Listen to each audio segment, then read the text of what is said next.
Hello tout le monde, j'espère que vous allez bien. Ravi de vous retrouver sur ma chaîne pour cette nouvelle vidéo Flight Simulator 2020 concernant un aperçu de l'Airbus A340-300 de Latine VFR. C'est un avion qui est sorti il y a déjà quelques temps. Je m'étais pas penché dessus plus que ça auparavant et je me suis dit que ce serait une bonne idée de faire une vidéo là-dessus. Donc ce sera une vidéo qui va mentionner comment se procurer cet avion, sur quel site, en l'occurrence celui qui est à l'écran, le site de mon partenaire SimMarket, que je le remercie pour me permettre de faire cette vidéo.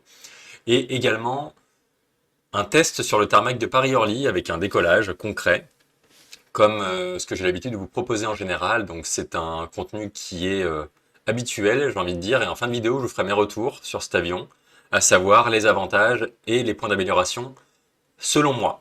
Donc si cette vidéo vous plaît, n'hésitez pas à mettre un like, à commenter et à partager. Ça aide d'ailleurs sur le référencement YouTube, que vous mettiez des likes, des partages et des commentaires. Donc merci à vous d'être là pour votre fidélité, merci à vous pour votre soutien.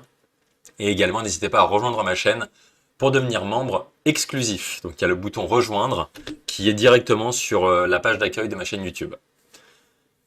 Pour entrer directement dans le vif du sujet, c'est une vidéo qui va être relativement succincte. Cet avion, donc l'A340-300, alors moi j'ai jamais utilisé l'A340-300 auparavant, donc c'est une première. J'ai pas fait de vol avant cette vidéo, vraiment j'ai testé une ou deux fois rapidement et je voulais vous faire cette vidéo. Donc, comment se le procurer? Directement sur le site de SimMarket en l'occurrence. Il n'y a pas encore de commentaires parce qu'il a été publié récemment. C'est un avion qui est payant, comme Latine VFR a pour habitude de proposer des avions qui sont payants en général. Donc là, il faut compter environ 35 €. C'est certes un budget, et je vous dirai en quoi je vous ferai mes retours tout à l'heure, pour faire dans l'ordre. Donc rien de plus simple, rien de plus facile, on l'ajoute au panier, on le télécharge, on le met ensuite dans le community, et c'est parti. Et l'avantage aussi qu'il y a, pour le prix, j'ai envie de dire encore heureux, il y a des livrets qui sont intégrés directement dans le pack. Donc il y a une quinzaine ou une vingtaine de livrets, je crois, qui sont incluses notamment Air France, et c'est celle que je vais utiliser pour cette vidéo. Donc après l'avoir utilisé, après l'avoir installé, pardon, hop.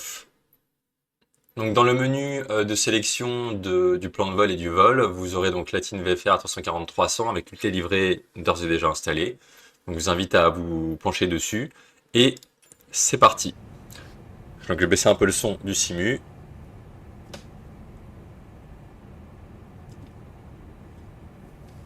Alors, commençons par les vues extérieures, comme j'ai l'habitude de faire, et ensuite on verra pour le cockpit.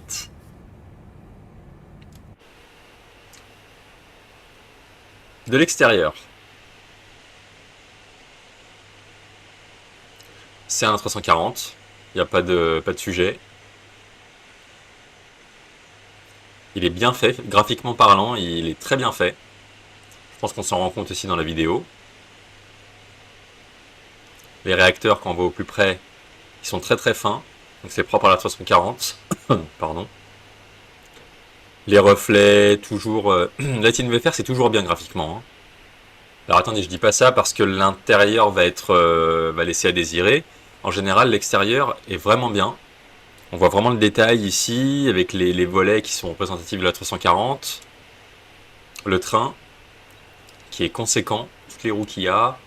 Ensuite, c'est bien parce que sur la livrée, alors je sais pas si c'est le cas sur les autres, peut-être que vous le savez, mais on a vraiment des traces d'usure, on sent que la livrée a déjà volé auparavant, enfin on sent que l'avion a déjà volé auparavant, ça c'est signe de réalisme amélioré et ça fait plaisir. Donc le paint kit Air France ici, avec l'empennage vertical horizontal comme d'habitude, c'est toujours très bien, superbe, avec l'immatriculation de l'avion, Foxtrot Golf Lima Zulu Romeo et Airbus A340 Air France. Rien à dire. On voit l'éclairage qui est reflété ici. Parfait. Franchement, au niveau de l'extérieur, rien à dire et il est vraiment sympa. Ensuite, c'est là où ça va nous intéresser, c'est l'intérieur. Première chose à dire, c'est quand on arrive dedans, c'est de l'Asobo. C'est du cockpit Asobo, c'est comme la 320 Asobo, les mêmes coloris, les mêmes polices d'écriture, les mêmes instruments. Ça reste relativement basique. Donc c'est pas étonnant, c'est comme ça aussi sur les autres, Latine VFR, la 319, la 320, la 321, Ça reste vraiment sur un cockpit modélisé de base, classique. Donc on n'a pas de nouveauté, on n'a pas d'innovation là-dessus. Ça c'est un peu dommage. Pour le prix en plus, quand je vois ce qui est fait ailleurs avec le Phoenix, au moins la Team VFR pourrait se dire bah je fais un cockpit, on fait un cockpit quand même qui sort de l'ordinaire. On fait quelque chose de nouveau pour proposer un nouveau contenu, mais là non. Ça reste le basique du basique. Idem pour la tablette, c'est la tablette Latine VFR qu'on a l'habitude d'avoir. Ou même, quand on voit le Fly-by-Wire qui est gratuit, il y a quand même un cockpit qui est hyper bien modélisé et qui en jette quand même. Là, il devrait faire un partenariat avec Latine VFR. Là, vous voyez, même sur le QNH, à chaque fois j'en parle, mais sur le QNH, franchement, moi, si je reste avec la vue personnalisée comme ça, j'ai du mal à m'en rendre compte de la valeur de la donnée. C'est 1020, mais bon, faut zoomer quoi. C'est vraiment petit et très fin.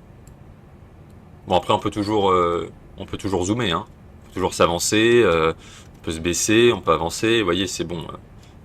Peu importe. Alors, je vais me mettre comme ça.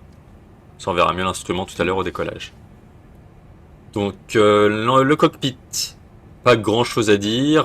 Tous les boutons ne sont pas cliquables et non fonctionnels. Hein. Vous voyez, il y a des boutons, on peut pas cliquer. La souris reste inerte. Bon, ça, on peut. Les ceintures, je les ai mis juste avant.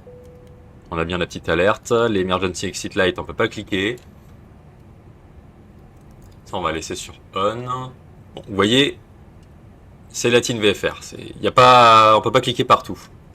Donc là, on peut. Et on va mettre 15 000 ou 10 000. 15 000, voilà, pour tout à l'heure. On verra comment le pilote automatique se déclenche. On a bien tout est configuré ici. Max. Les commandes de vol, là, si j'essaye avec mon side stick, ça répond. Hein. Aileron gauche, aileron droit, assiette à cabrer, assiette à piquer. Voilà, les palonniers, ça fonctionne. Et j'ai pas eu besoin de faire quoi que ce soit en réglage sur la tablette pour régler les commandes de vol ou la manette des gaz. Hein. Là, les moteurs sont en route, on est sur volet 2. Volet, ça fonctionne. Ici, ça fonctionne aussi. Par contre, le transpondeur, on est obligatoirement sur Tara, on peut rien faire. Je peux cliquer ici, mais le transpondeur y est faire. Ensuite, pour les moteurs, là, tout y est. Après, c'est le basique du basique, comme je disais, donc tout est... C'est un avion qui est opérationnel, on peut voler avec. C'est juste qu'on n'aura pas toutes les... Ce sera pas entièrement simulation, puisqu'on n'a pas tout. Et même si je parle du Phoenix, qui n'est pas comparable, rien à voir. Le Phoenix est quand même un cran au-dessus, selon moi. Donc là, on a tout ça. Le plan de vol fonctionne, hein, ça peut fonctionner avec un plan de vol. Ça, c'était mon plan de vol enfin, j'ai fait un vol il n'y a pas longtemps, il est toujours synchronisé. Vous voyez, je peux le synchroniser là, tac, avec SimBrief. Tout est bon. Montrer donc le document PDF de SimBrief. Ici, on a Navigraph. Si je veux mettre, par exemple, là, on est à Paris, hein, ça n'a rien à voir avec le plan de vol que j'ai entré. C'est juste pour l'exemple. On a tout. Départ. Si on fait ça avec cette cible-là, on a tout. On peut dézoomer. Quand on ne peut pas bouger la carte avec la souris. Donc ça fonctionne. Ça, c'était la page juste avant. Donc c'est dans l'ordre. Plan de vol, carte, réglages. D'ailleurs, les réglages, c'est un système métrique. Hectopascal, etc. Donc on peut avoir des annonces cabines, ça c'est pas mal. Je crois pas que c'était le cas avant sur les autres avions Latine VFR. D'ailleurs, maintenant, ils ont dû le mettre à jour sur les autres avions puisque la tablette reste la même en fonction du type d'avion. L'utilisateur SimBrief, c'est déjà intégré dedans, alors que j'avais même pas utilisé SimBrief sur cet avion-là. Il a directement reconnu SimBrief, sûrement parce que j'avais utilisé d'autres Latine VFR auparavant. Il est déjà logué sur SimBrief, donc il est déjà logué sur Navigraph, et là on peut choisir le statut de l'avion qu'on veut, à l'instant T. Si je veux que l'avion soit en Cold and Dark tout de suite, je clique ici. Si je veux qu'il soit en ready prêt au décollage, directement ici. Donc ici on retourne là, le METAR on peut l'avoir ici, d'ailleurs si je fais LFPO, ça c'est toujours bien de l'avoir. Get METAR, voilà. Donc on a l'information codée ici, et ensuite on a les logos, enfin un code météo plus dessiné, on va dire, avec des petits logos, etc. Donc voilà, un vent faible, donc ça nous arrange pour le décollage. On remarque qu'on ne sait pas s'il est de face ou de dos. Et ensuite, j'en étais où? Donc là, il y a la checklist, donc ça c'est bien aussi. les performances, on a uniquement les performances de décollage. Donc si je mets ici, je mets à jour la masse de l'avion, la pression. Alors vous voyez, déjà il y a un petit bug. Hop. Déjà il y a un petit bug, c'est qu'ici il met 1020 hectopascal. Ici il met 1009. C'est étonnant. Donc si je vais là et que je regarde le métard, on est à 1021. Donc, vous voyez, on a 3 indications différentes. Bon, on est plus proche du 1020, donc ce qu'on a ici, plutôt que ce qu'on a là, hein, sur les perfs. D'ailleurs, ça, c'est un bug. On a bien 13 degrés. Vous voyez, on a 15 degrés, ici. Et on a un vent de 11 degrés 6 nœuds. Alors qu'ici, on a... Ah, mais non, attendez. C'est Valence. Autant pour moi, c'est ce qu'il y a à Valence. Donc oubliez ce que j'ai dit, pardon. Parce qu'effectivement, le plan de vol qui m'a pris, c'est le plan de vol que j'avais la dernière fois. J'ai pas refait un plan de vol Paris et tout, c'était juste pour vous montrer. Donc effectivement, ne tenez pas compte de ça. 1009, c'est ce qu'il y a à Valence. Et on va se mettre sur... Bon, de toute façon, ça change rien, parce qu'on n'est pas... Bref, on n'est pas à Valence, on est à Paris pour la vidéo. Donc on va pas faire de perf, ça sert à rien. Donc en tout cas, c'est pour vous montrer que tout fonctionne, que ça calcule et tout. Vous voyez, si je mets ici LF, juste à titre d'exemple. Voilà, ça met tout à jour, bam, hop. Et hop, on n'a plus qu'à insérer ces vitesses-là dans le MCDU. Ça se met pas automatiquement comme le Phoenix avec un transfert, il faut le faire manuellement. Voilà, donc tablette basique, cockpit basique, pardon, graphisme basique. Tous les boutons ne sont pas fonctionnels. Là, on peut. Hop. Donc, ce qui est déjà programmé. Ensuite, les MCDU. On peut y aller, on peut taper des trucs. On peut pas importer directement le plan de vol, je ne crois pas. Ah si, là, c'est bon. Bon, c'est le plan de vol de la dernière fois parce que j'ai cliqué ici sur... c'est où, autant pour moi. Synchroniser le plan. Donc, c'est en cliquant sur Sync Plan que ça va dans le MCDU. Le MCDU ne fonctionne pas. Perf. Ah, tout a été mis. Attendez. Ouais, bon, c'est bon, ça a été mis. Flight plan. Comme toujours, on doit sélectionner l'acide avec la piste comme d'habitude. Ça met le plan de vol complet et on sélectionne SID et star manuellement. Hein, sinon, le plan de vol ne sera pas complet. Les boutons des 4 moteurs sont fonctionnels. Encore heureux, sinon ce serait compliqué. Là, ça ne fonctionne pas. Là non plus, là non plus. Là, on peut utiliser celui-ci si on veut en plus. Les boutons radio, on peut. Bon, très bien. Radar météo, c'est déjà sur on en fait. Là, on peut pas, on peut pas. Il doit y avoir un terrain. Et alors, ce qui est bien, c'est qu'on peut zoomer en fait sur l'aéroport. Je vais vraiment au max. Attendez. Ah non, je suis au maximum. Parce qu'on voit ici l'aéroport en fond. On a tous les points qui sont là. Bref. Donc avant de faire le décollage, je vais vous donner mes points, faire mes retours sur le cockpit et l'avion en général avant de passer sur les manœuvres et sur le décollage en lui-même. Donc c'est un avion qui est très bien fait graphiquement de l'extérieur, comme toujours, et qui est qui fait le boulot. Parce que si vous voulez, si vous êtes fan d'Airbus et que vous souhaitez voler avec un A340 pour une première fois comme moi, je pense que c'est un bon compromis parce que vous pourrez faire des vols avec celui-là. Ceci dit, en termes d'amélioration et de points d'amélioration que j'en vois pas mal. Le premier, c'est au niveau du prix, 35 €, déjà, c'est quand même un budget. Alors, on sait à 340, d'accord. Ceci dit, 35 balles pour ce genre d'avion basique. Quand je vois ce qui se fait à côté, non. Moi, je suis pas emballé. Alors, je l'ai fait parce que je voulais vous faire la vidéo. Je l'ai pris parce que je voulais vous le montrer. Mais au moins, le but, c'est qu'aussi, ça vous permette de vous projeter et de voir si vous le prenez ou pas. Je sais qu'une vidéo comme ça que je vous fais de but en blanc, de mon côté, c'est peut-être pas l'idéal non plus pour vous pour vraiment savoir, parce que c'est à vous de tester aussi. Mais je me dis qu'au moins, c'est mieux que rien. Donc le prix, déjà, c'est un frein pour moi. C'est un budget quand même, plus de 30 balles pour ça, c'est un budget.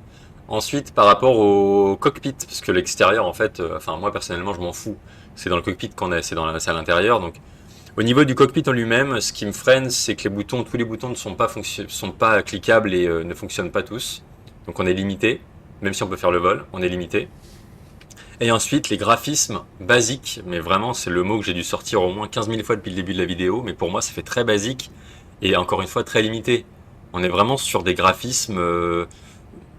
j'ai l'impression que c'est bâclé en fait. Ça a été fait, ils se sont dit bon allez on met ça comme à Sobo, on va pas se faire chier. Et au moins, on met ça à 35 balles et ça va passer, et tant pis pour ceux avec qui ça passe pas. Non, moi je suis quand même assez puriste depuis le temps que j'utilise les simulateurs de vol. Et là, aujourd'hui, en 2024, quand je vois ce type de graphisme, quand je vois qu'on a pareil avec Asobo à 320 depuis le départ, donc il y a presque 4 ans, ça me fait un peu chier. Donc ça me freine aussi, les graphismes comme ça, qui sont relativement faibles en fait, c'est faible. C'est faible et c'est dommage. Voilà ce que je peux dire jusqu'à présent. Et effectivement, voilà. Après, si vous voulez, attendez, je vous ai pas montré la cabine. Ça, c'est un... Oui, là, on est bloqué. Donc, il faut que je fasse... Hop. Voilà. La cabine est bien. Ça, c'est un avantage. La cabine est bien. Mais en général, la Tine VFR fait des bons graphismes à l'intérieur pour les cabines passagers. Et encore une fois, moi, perso, je m'en fous. Parce que c'est pas là que je suis pendant le vol. En vrai, ça m'intéresse d'être dans une belle cabine et d'être confortable, mais là, on s'en fout. Après, les réacteurs sont hyper jolis. Rien à dire. Bon, voilà. Hein. Super. Franchement, c'est stylé. Hein. Rien à dire. C'est pour ça d'ailleurs, j'ai vu les photos, je me suis dit, allez, je vais l'essayer. Pour vous. Par contre, dès qu'on revient directement ici, voilà. Là, c'est un peu le bordel, quoi. Bon, ça fonctionne au niveau de la manette, hein. Rien à dire. Donc je vais faire un test décollage, comme ça vous allez voir ce que c'est. Je tiens à vous dire directement, je tiens à vous informer directement là avant de décoller que l'avion est super sensible sur les gouvernes, donc notamment le side stick. Vous allez voir dès que je vais faire la rotation, que je vais faire une assiette à cabrer légèrement pour lever le nez, entre guillemets, l'avion va être très sensible et va le faire d'un coup. Alors j'ai pas appliqué de réglage de sensibilité comme le Phoenix le préconise pour son avion et tout. Là je suis resté sur les réglages par défaut pour que vous puissiez voir vraiment ce que ça donne par défaut, sans modifier quoi que ce soit. Donc je vais mettre les pleins gaz, les volets sont mis, et puis on se débriefe là-haut. Une fois en montée avec le pilote auto connecté. J'ai baissé un peu le volume. Hein. Là je vais remonter pour les moteurs. Puis entendre. Le bruit des moteurs est pas mal par contre, ça c'est un avantage.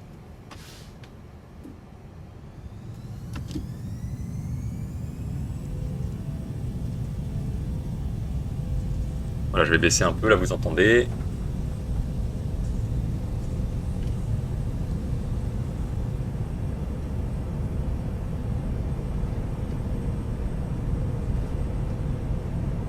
L'avion se lève tout seul. Hein. Le V1 est pas mal aussi, ça change.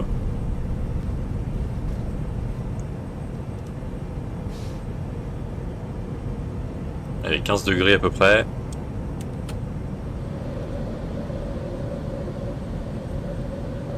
Alors ça c'est le problème des avions, en dehors des PMDG, Phoenix et tout, c'est qu'au bout d'un moment sur la piste, au roulage, avant de décoller, l'avion se lève tout seul. L'avion cabre tout seul. Pourquoi j'ai une alarme? C'est normal, c'est les volets. Le radar terrain fonctionne. On va l'enlever. Ah oui, là on les entend bien. Hein. Est-ce que j'ai fermé la porte? Ça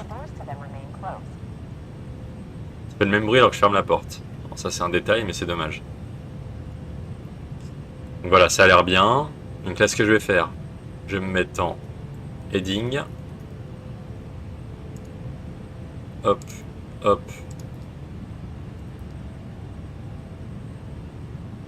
Est-ce qu'il veut bien suivre le heading, s'il te plaît? Ah oui, ça a l'air d'aller.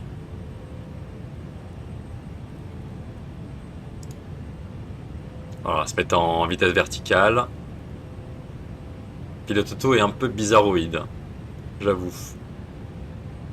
Je sais pas si le LNAV VNAV fonctionne à merveille. Hein. Et on va se mettre en climb ici.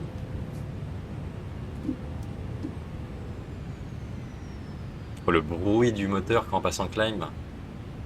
Bon. Le pilote automatique répond à certaines choses, notamment la vitesse ici en manuel. Les 15 000 pieds visés, j'ai l'impression qu'il y va. D'ailleurs, si je fais ça, vous voyez, il continue de monter alors que le flight director est en dessous. Normalement, au niveau des ailes. Bon, j'ai pas de plan de vol après, je sais pas trop ce que ça peut donner, hein, mais il faut essayer quoi. Faut essayer. Ça fonctionne au niveau de la vitesse verticale ici. J'ai des doutes sur le pilote auto quand même.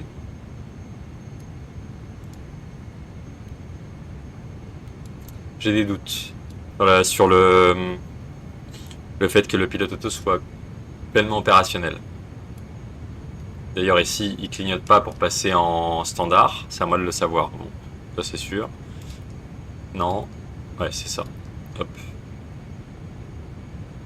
Et des deux côtés, non, c'est bon, standard partout. Merci, j'accélère. Bon, alors, point d'amélioration au décollage. C'est comme je vous le disais tout à l'heure, le nez de l'avion, enfin l'avion cabre tout seul au moment du roulage sur la piste avant de décoller. Alors que donc j'ai dû laisser vraiment ma main sur le stick avec l'assiette, enfin vers l'avant, pour ne pas qu'il lève son nez trop fort. Sinon l'avion décollait au bout de 100 nœuds, j'ai l'impression. Ce qui n'était pas très très bien. Hop, accélérer. Non, ça c'est... Pardon, je parlais, c'était le heading tout à l'heure, c'était pas la vitesse manuelle. Là on est en vitesse manuelle.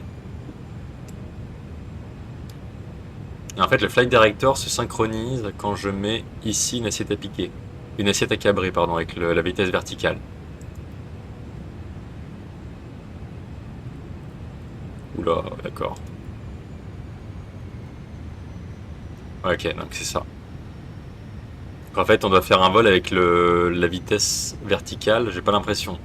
Je comprends pas trop. En plus, c'est en décalé, je suis à 2006, il a mis du temps. Bon.